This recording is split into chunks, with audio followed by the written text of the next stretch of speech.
जातिगत आरक्षण के डीजे पर लैप डांस कर रहे इस देश को विश्वगुरु बनने का सपना देखना बंद कर देना चाहिए। अब इस देश को खुली आंखों से हकीकत देखनी चाहिए। हम आपको आज इस देश में आरक्षण जो कि जाति के आधार पर है वो कैसे कोड बन रहा है उसके बारे में बताएंगे।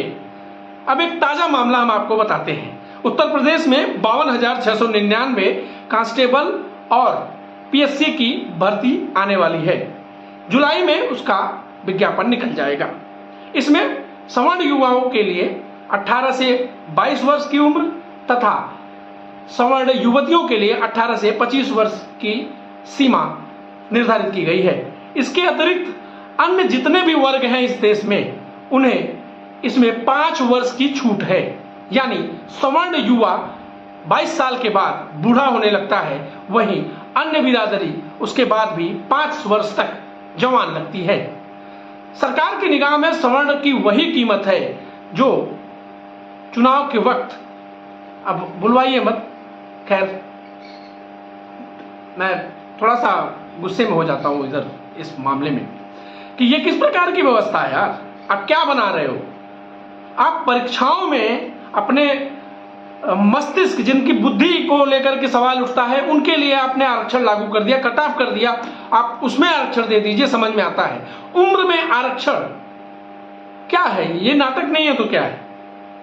आप करना क्या चाहते हो? उम्र में आरक्षण दे रहे हो।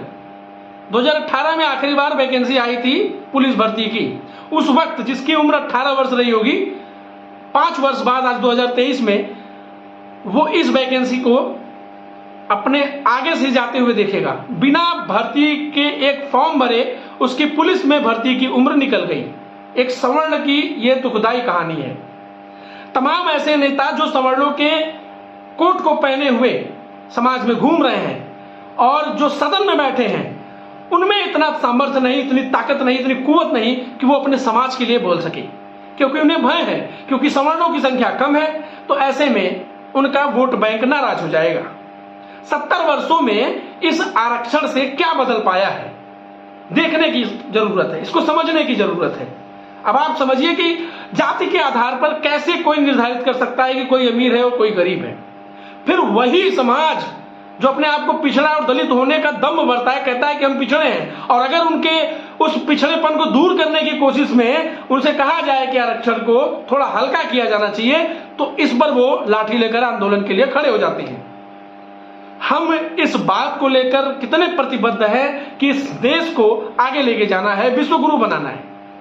नहीं, ये देश हमेशा अपने यहाँ के लोगों ने अपने स्वार्थ के लिए इस देश का बंटाधार किया है और वही होता आया है, वही होता रहेगा।